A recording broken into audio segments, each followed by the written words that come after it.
from one great story to another. He has broken rocks, miles underground, and brokered deals in the boardroom. He has advised world leaders and discovered a passion for golf. With 5 Lifetime Achievement Awards, he's one of the few men in the world to be knighted by the Queen of England nearly 30 years after sweating as a minor miles beneath the town where he grew up. The phenomenal life of Sir Sam Jonah is the focus of our latest episode of Ghana's Greats. Here are excerpts. Greatness is found in history and in heroes. Greatness is rising above the ordinary. Greatness is the long, difficult road to being extraordinary. He took one bold decision at the beginning of his career to help a dying colleague who could only whisper thank you. We helped to free somebody who was trapped under a massive rock. And he looked at me and he said, and I was touched because I noticed that I didn't see that I was a hero. I mean, it had been a group effort and all of us had rushed in and done it. But I was touched because he clearly was in a lot of pain. He was taken away. And within 2 hours, we were told, when I came up from the surface, that he had died. Oh, he died? Yeah, he died. And I was really affected by that experience. Unfortunately, one had to witness similar such incidents. It led to fame, acclaim, a knighthood, and many firsts. Mr. Jonah was very good with bringing women to the table to also lend their voice to decision making. Because before I came into Ashanti, there weren't many women at all. It was only the head of HR that was a lady. The rest of the ladies were maybe telephonists, so forth. Very few women. I would say by 1996, we had female geologists, we had female truck drivers, we had ladies in the metallurgy department, and these were engineers, you know. We had a female board member. I mean, I was hiring accountants. Many of the underground miners even had all these superstitions about women coming underground and so forth. So there was a glass wall that had to be broken, you know, and he did it in a nice way. He actually made us do it ourselves. In 1996, Ashanti became the first African-based company to be listed on the New York Stock Exchange. We had been listed for 2 years in London, but of course the biggest capital market in the world is the US. And 6 months later, I was standing with Sir Sam on the balcony of the New York Stock Exchange, and Sir Sam rang the division bell to open the trading on the big board. It was the first time an African operating company had been listed in New York, and Sir Sam was the first African chief executive to ring that bell. So it was one of the proudest moments of my professional career, and we really had the sense we were making history. We were taking Ashanti and Ghana onto the world financial stage. But in 1999, Ashanti faced a liquidity squeeze. It came at a bad time for the company. It was probably as stressful a time that I can remember for AGC. We had to deal with a number of hedge counterparties who, you know, we owed money to. We owed money to our normal banks. We had a suit against from our shareholders who filed suit against management that we were not managing the value of the company very well.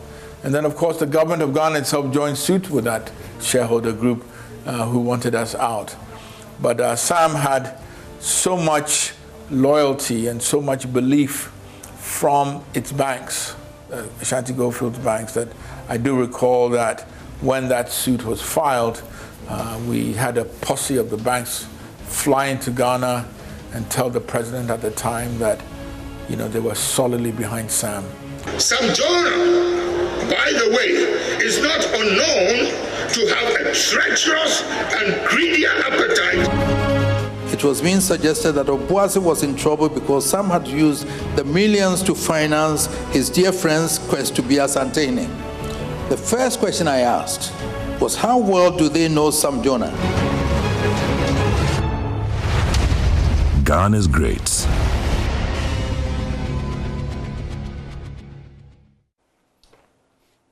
How well do we know Sam Jonah? Well, we will see. 8 p.m. tonight. But the person who produced this piece is right here, Raymond Aqua, making us all discover Sir Sam Jonah. What did you discover?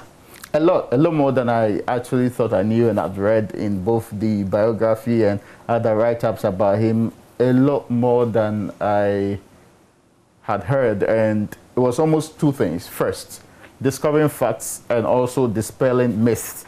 So it was interesting. What Mr. Rollins said, yeah. Was it a myth? They claim about, so that story is one of the stories in the documentary, very well articulated. Both sides had their say in that, and other people corresponded to that particular point. If I tell you everything about that, it is one of the high points you may not want to watch again. So you just have to. But he responds to that. Oh, he responded to that in a very gracious way. Actually, he felt there was misunderstanding, and that was the basis for him saying that. So it was about, government at the time had removed a hotel belonging to Alaji Juice also, and he was Jonah's friend. Okay. And he believed that he was unfairly targeted because of the relationship. Okay. But former President Rollins felt the only reason why he did that was because he sat, what do they call it, on a, I don't know, because the building sat on a waterway. And Rollins was dispelling the claim that I did not remove it because you had any relationship with anybody. Okay. I did because it was on a waterway. And I'll do it again and do it again if I had the opportunity. But if you go into it, well, procedure and other things are raised. And at the end of the day, went to court. The court gave the Alhaji money for the wrongful removal of that particular building. Okay. So he reflects on that and takes it through and understands that. He says, I mean, for somebody who appointed him deputy managing director because government had interest in there, he would have expected better relations, but it didn't get as well as, because he says that reports and other things suggested to both sides that there was something going to happen.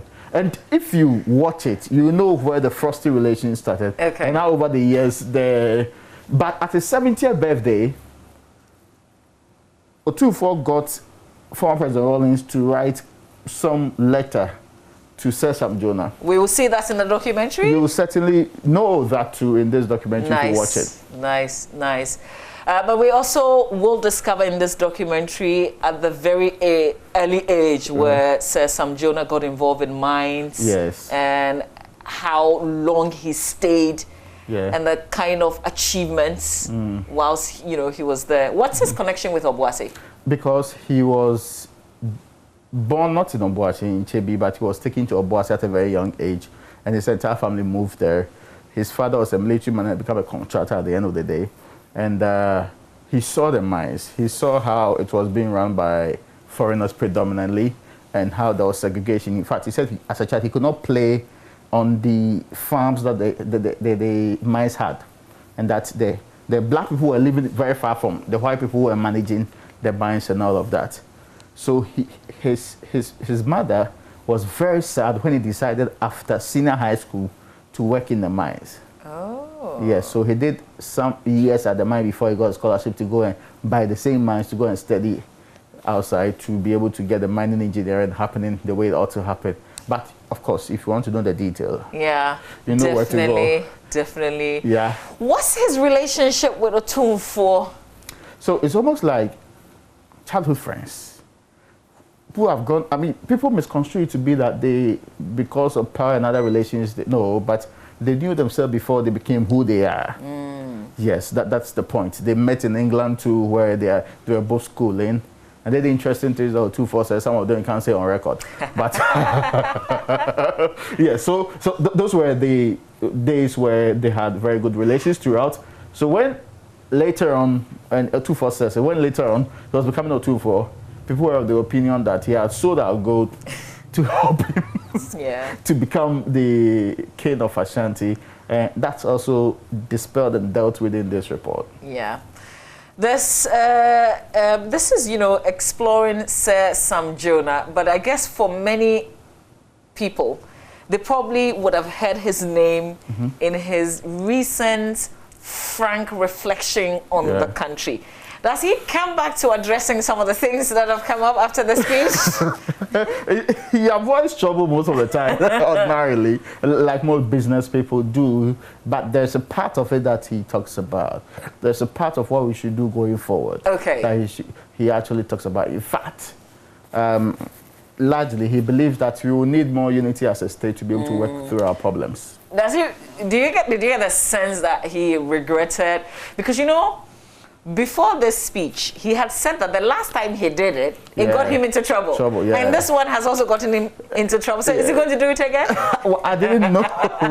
But, I mean, he's mostly frank in our conversations. And, and he cares so much about the state and, more importantly, about the state of young people on the continent and in Ghana. So I don't think he'll run away from saying things that he thinks would improve the lives of young people. Yeah. More. Okay. So when the opportunity brings, or when, you know, there's less trouble attached to the commentary, I mean, clearly. What's that one thing that you've learned from this long interaction with Sir Sam Jonah?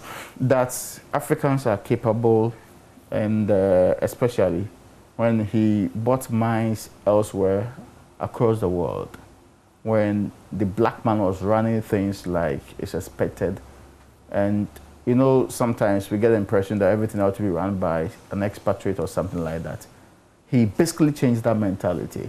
And, you know, Nkrumah was pushing the fact that we are capable of managing our own affairs. Many have doubted, even are still doubting today whether that's possible, mindful of what's happening. But he gives me the impression that with the right fortitude, you can do the things that people elsewhere are doing. Absolutely. So in his biography, it is written that he brought first-class management to a third world country.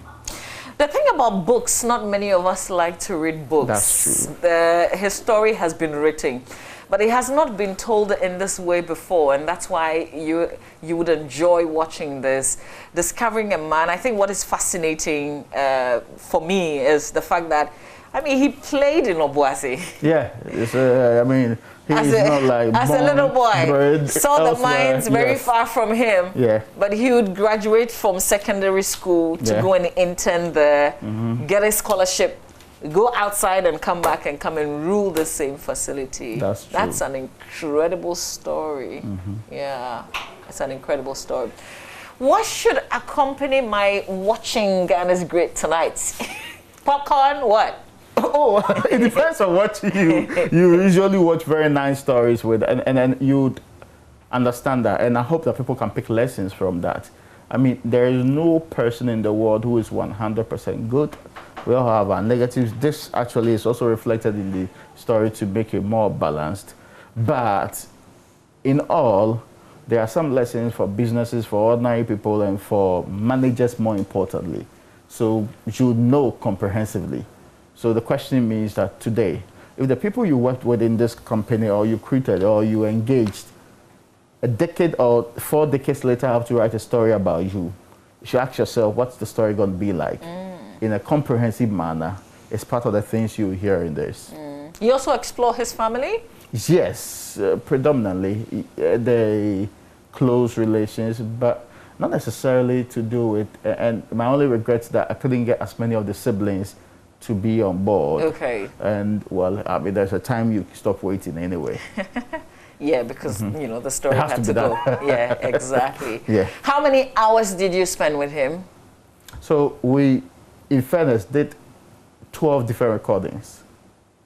Yes. Physical? Yes, we did 12 different recordings in the office, in a home, Okay. and also on the golf course. Some of them we had to go back to it and say, no, at this point, let's do it again. Okay. So 12 different recordings at various locations, and you learn a whole lot. In fact, in the course of this week, you know, there's this much you can put in a documentary. In the course of the week, we should be playing some of those recordings, some of those raw, entire interview, especially at home, about him, family, and other things in life, leisure and all the others. Okay. And also in the office about businesses, how they are supposed to run, how we can get them better, how we can improve our lives, and all of them put together too. So even after watching this, there's a lot more you can also... Okay, so even after Ghana's Greats, we will be sharing some backstories. That's true. Okay, how much golf does he play? Every day. No, I mean, when he has the energy, but every day is what I'm told. And yes, on Saturdays it's a lot longer than... Is he good? Or, I mean, this is like... Yeah, he's been known to have won a couple of cups for it. Okay. Yes, and he has a tournament in his name. So it's not just for leisure? Yeah, his style was leisure, but I mean, let me tell you something small about his golf attitude. So the first time he tried playing golf, he was not allowed because it was predominantly a white golf club in Obuasi. But he deliberately kept the pace till everybody was off, and he wasted the white people's time that they had to force him to be part of them. so it is his. That's when he got used to and got interested in making golf a point of change. So he basically had to recruit other black people to join him in the Obuasi course, where the white people were not excited at all by the invasion at the time. Yeah. Is he still involved in the mines? Not so much. He still advises a lot of governments, a lot of firms, and including mining firms across the world. And much of that work is still being done anyway. And the last time I checked, almost 15 different governments have had to call on him to say, come and advise me on how to deal with this. Investments and other things are inclusive. Okay, how old is he again? 72, yeah. This sit down in the excerpt that we played, like, is that him today? Yes. Are you kidding me? Yeah. He looks good for a 72-year-old. Yeah, it looks like, yeah. Wow. It's an incredible story of Sir Sam Jonah. You've got to make a date tonight at 8 p.m. What's just before we wrap up, has he got regrets? Yes, a lot of it. In fact, there's a point he makes about failures. He believes he's failed more than achieved things. Even him? Yes. So he makes the point about failures not necessarily preventing you from doing things, and that if he counts successes and failures, there are more failures than successes in his life. Wow. I was shocked to have heard that anyway. Wow. You know, the presumption is that when people, clearly, I mean, he may have failed, but he's been a very successful person. Yeah, it looks like I fail 90% of the time, then 10% can override the failure. It's a very good sign. Yeah. Wow. All right, so Sir Sam Jonah airs 8 p.m. today. Raymond Aqua, thank you very much for working on this. But why did you choose him? Well, okay, so far, predominantly, and Kweku Supra wants me to repeat that, predominantly we've dealt with politicians. And of course, the chief imam and others have also been on board. But it sends a general signal that the achievements of this state are predominantly by politicians and their allies.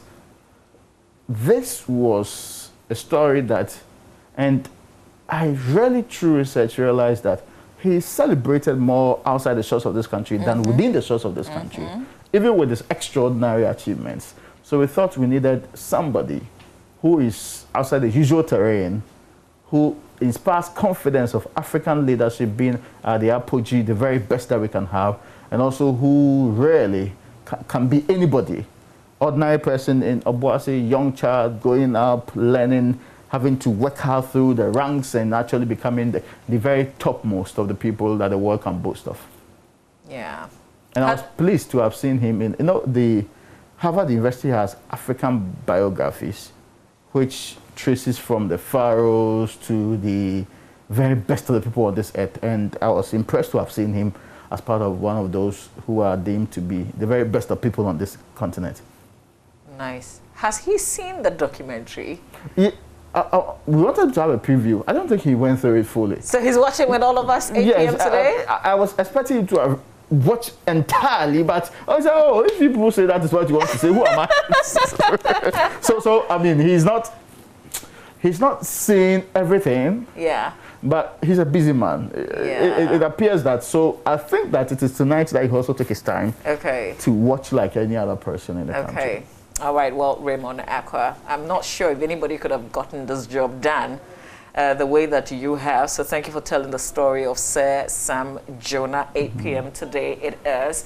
That's the producer of this piece. Ghana's Greats put the spotlight on Sir Sam Jonah. Don't miss it tonight, 8 p.m. here on JoyNews and, of course, on all our social media portals. I've heard people say that the cap is not nice.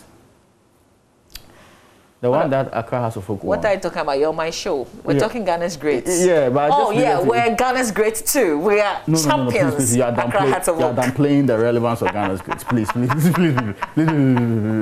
say that you want to come and run me down on my own show. You have to change teams, you are way too wonderful to belong there. I didn't want to remind you, just on the back of what we've talked about. Yes. But you know that Kumasi Asante Kotoko lost their last game? I'm not aware. Yeah. Okay, so I'm telling you. I've been very busy. Clearly working on this documentary. I'm telling you. What does that say about Kumasi Asante Kotoko? I had to know that for a fact before I can respond to it. I have to go and cross-check. Some will tell me whether it's true or not before I can respond to it. You know why the cup that you guys picked? I heard that they bought it on like in some wayside stores. This is original. Rumors can be misleading. Raymond Aqua, thanks a lot. Raymond, of course, can't compete because he's Kotoko and I'm Hart, and we are champions. Okay, it's a wrap from us here on the AM show. Make sure that you stay with us 8 p.m. today as we bring Ghana's great. Raymond, sorry, just before we get, this is just one part, right? Yeah. It's the full one. Yes, it's today. the full one. And as I promised, because of those plenty hours of recording, we'll be giving you more than just what you see in the documentary in the coming days. So you have a lot of interesting things said by him on other issues like business management and all the other things. We'll play them here. We'll make sure that we explore, and not exploit, but explore to the fullest what you can learn from a man like that. Okay, what you're saying is that you're going to be milking him. Yeah. We hear you. Thanks, Raymond. Stay with us. One more thing before we wrap up.